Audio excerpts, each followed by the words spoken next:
of the Lord. Our first reading for this Sunday is taken from the book of Sirach. We would like to reflect on this important virtue called humility. But I would like to propose to everyone this theme: choose humility. Choose it. It will not come to us by chance. We have to choose it. In the first reading, we find an outright declaration coming from the author of the book of Sirach. Be humble. Be a humble person. Conduct your affairs with humility. You see, it comes as an advice and even as a command. You have to choose humility. As I said at the beginning, humility, while an ideal and a desire for many of us, will not come to us by chance. We have to exert the effort to choose it and to live by it. In the first reading, we find very, in a way, human ways of understanding humility.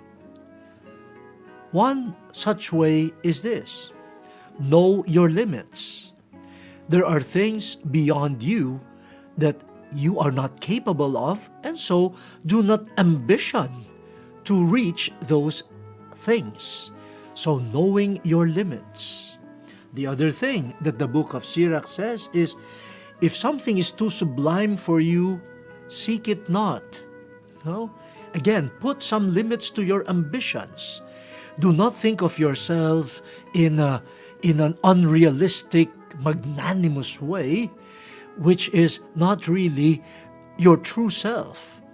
So by your realism, by your honesty, you will also know where you stand and where to stop. Here comes another advice.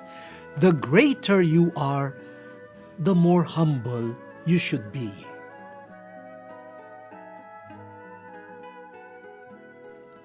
So, your greatness, your achievements, your capacities are not an excuse, according to this author, for you to become proud. In fact, for him, the test of true greatness is in the capacity to remain humble and simple in the clear signs of your greatness. This is quite different from what the world tells us. Some people will even say, oh, you have achievements? Flaunt them. You have capacities? Flaunt them and make people notice you and make people admire you. Here, the greater you are, the more humble you should be. That is a sign of true greatness. Again, the author says, people love the humble more than those who have given them a lot. Yes, people admire and love the so-called benefactors. But whom do people really admire and keep close to their hearts? The humble ones, the simple ones. And finally, why do we strive to be humble? Aside from all of these seemingly human reasons for keeping humility as a virtue and choosing it, the bottom line is this: it pleases God. That's the spiritual element here. As human beings, we take delight in humble people. And the author of the book of Sirach seems to be telling us it is not just human beings who love to be in the company of the humble and the simple. God Himself rejoices whenever God sees a humble person. And this humble person will be made great by God. You humble yourself before humanity, and God, who sees your humble heart, will exalt you. That is the response of God to a humble person.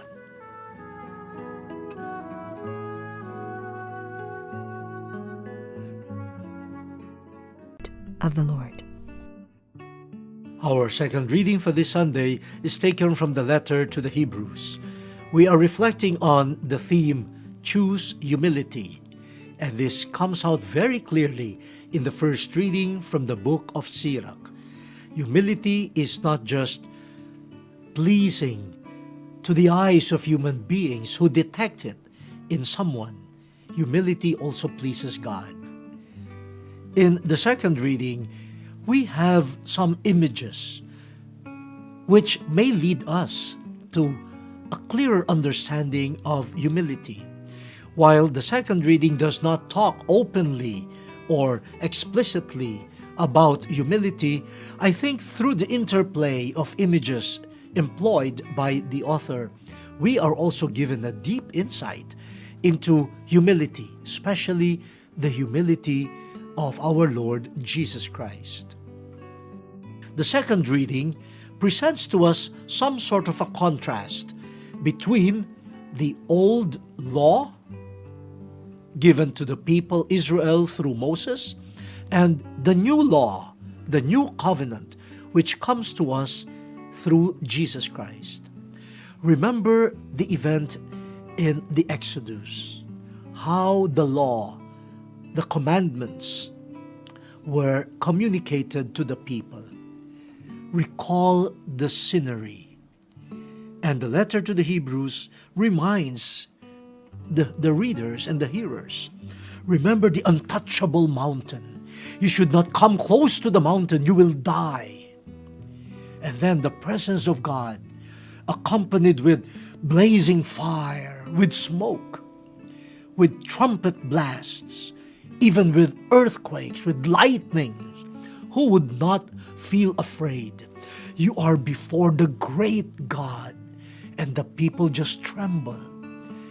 And they cover their faces for fear that they would die when they see God, when they touch this mighty mountain. That was part of the spiritual and religious mindset of the Old Testament times, which is not bad at all. It is part of how God is revealed, the mighty one, the one who exercises power over all. And so when His Word is revealed, then that Word is accompanied by signs of power and authority, making people feel small. But then, the letter to the Hebrews says, comes the day when the new covenant is presented to us. And the approach is quite different. Instead of this untouchable mountain that generates fear, we are being asked to approach the holy city, Jerusalem, Mount Zion, the heavenly Jerusalem. And there you find a gathering, a banquet, a sign of communion, a sign of family, a sign of peace and joy, of fluid conversation, exchange of not only stories, but also the goods of the earth. And there you have angels, messengers of God, mingling with human beings. And you find God and the mediator, Jesus Christ, the host of the meal, the mighty one, coming in the form of a simple lamb, coming in the form of the crucified servant of God, the mighty one, now hosting a banquet for everyone, but showing His humility as the one who has first offered Himself as food for the soul. My dear brothers and sisters, the second reading, through the use of images, tells us that we can go to that banquet.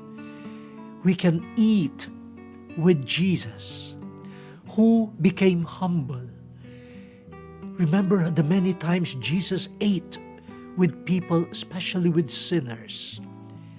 This is the God that we have. This is the feast that is being offered to us. It is hosted by the humble one, and we can come as poor, as simple, as sinners.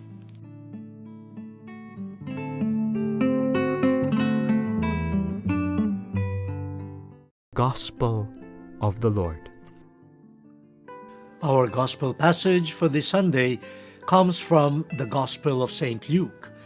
We are reflecting on the theme of choosing humility. Choosing humility. We have to decide to be humble. It will not come to us by chance. In the first reading from the book of Sirach, we see that humility is a human virtue involving a lot of human choices, like being honest with myself, not ambitioning things that are beyond my capacities, knowing my limits. And for the book of Sirach, the greater a person is, the more humble he or she should be. For humility is a true sign of greatness. And to cap it all, humility is pleasing to God's eyes. A humble person is not only attractive to other human beings, humility catches the eye of God, and God gives favors to a humble person. In the second reading, through the use of images, we find in the letter to the Hebrews this contrast between how the people Israel experienced the presence of the mighty God in the revelation of the commandments. It was an intimidating presence. But then in the new covenant, we have the focus on Jesus, the humble one, the servant, the crucified one, the lowly Lamb of God, now hosting a friendly banquet between human beings, the holy ones, and the angels. And this is centered on the one who became a human being like us, so that we could be part of the banquet in heaven. As though the gates of heaven were opened to us, thanks to the humble Jesus. In the Gospel, Jesus is presented as a guest in a dinner. And Jesus notices how some of the guests were looking for the best seats, or the seats of honor in the table. This becomes an occasion for Jesus to give a parable.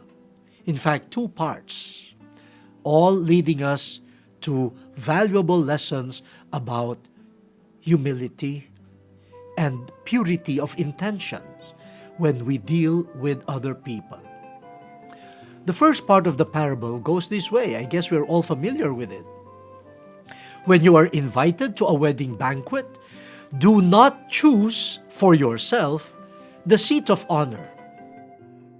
Okay, do not choose the seat of honor, for that reveals your self-image. You probably are thinking of all the guests here, of the 250 guests here, I am the most important.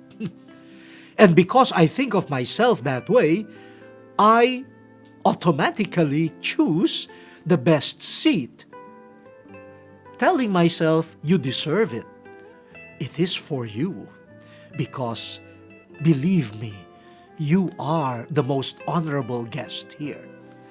Now, Jesus says, don't do that, for you might be put in an embarrassing situation.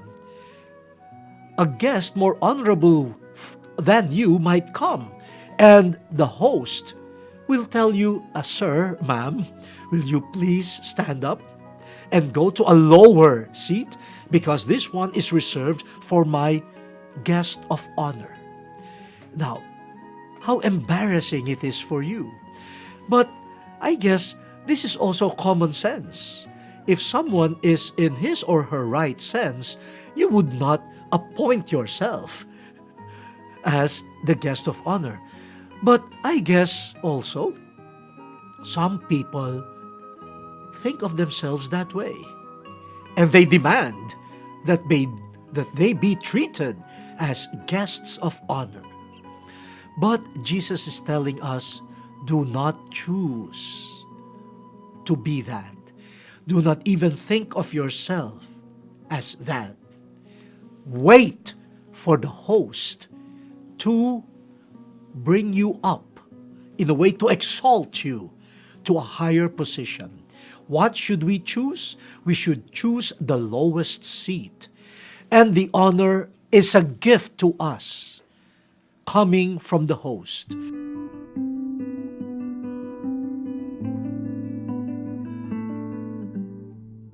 This is an important lesson, my dear brothers and sisters. Choose the lowest seat, and the honor is not for us to seek. It is a gift. It will be given to us by the host. And in this case, it will be given to us by God. Don't seek honor. Seek humility. And God will do the rest if we deserve honor. Now, the second part of the parable is about, again, a meal. So it's not just us being guests in the meal, but this time, how about if you are the host of the meal? Whom will you invite? Now, Jesus tells us something that is very normal. We usually invite family, friends, benefactors. In other words, we invite those who belong to our group, who belong to our class. But by choosing these people, unconsciously, we are also eliminating other people. Those whom probably we will not admit verbally, but de facto, these are people whom we have excluded from our inner group. And Jesus tells us in this reading, instead of inviting our relatives, our friends, and the rich, why not invite the poor, the lame, the crippled? And what is the motivation? Not just charity. Not just because these are the people who probably need more food. Our friends, our relatives, and the rich ones, maybe they're already trying to avoid food. But not only for charity. Jesus says, you invite these people because they will not be able to repay you. Whereas those who have means will surely think of inviting you to their place. That happens when you have guests who are rather well off. When the dinner is over, they will already reciprocate your kindness. They'll say, oh, next time, it will be in my house. They will invite you in turn. But Jesus says here, whereas the poor won't be able to reciprocate. But again, some of us will say, but that's normal. How can they reciprocate? Here is the clincher. Jesus ends the parable by saying, you should be pleased that they cannot repay you, for you will be repaid in the resurrection of the just. Again, the purification of motivation. I may be doing good to neighbors externally, but am I expecting recognition? Am I expecting a reward? Again, lack of humility. And Jesus is saying, leave it up to God to reward you. So, leave it up to God to extol you, to give you honor. And for all your good deeds, leave it to God to reward you and repay you. So we are being told to be pure in heart, to be humble and joyful in all our activities and in all of our caritative actions. Jesus knows that as human beings, We deserve honor, but it can be a trap towards pride. Jesus knows that as human beings, we can be affirmed by people who recognize our good works and who reciprocate our goodness. But again, it could be a trap. I could be doing good works simply for the desire for recognition and repayment. Jesus is saving us by telling us, be humble. And if you do good things, do them with disinterestedness. You are disinterested in any recognition or in any adulation. You know, I had an experience of this when I was a new worker in the Vatican. You know, I was of course quite timid, and in one meeting that I attended, the first session was you just introduce yourselves, no? And I was in the company of people who were known and whose places were known, big cities, big centers of learning, etc. When it came to me, I said, I'm Professor Tagle from Imus. And all of them looked at me and said, where is that? Never heard. I said, oh, it's a place in the Philippines. It's near Manila, all of those, no? Then you just keep your profile low. You do what you can. I knew my capacities. When they asked me to do things that I knew I could not do well, I just plainly told them, oh no, that's beyond me, etc. No? And then I became a bishop. And in one meeting, no, with other bishops, the facilitator, a cardinal, looked at me, and before I could introduce myself, the cardinal asked me, oh, Bishop, how is Imus? All of a sudden, people knew about it without me having to blow the trumpet. I come from this place, I come from this place. You just wait. Do your share, humbly, quietly, and well. And before you know it, people see you in your littleness. But it is not of your making. It will be given to you by God when you need it and when He sees fit. The word has been exposed. Let us now fulfill it.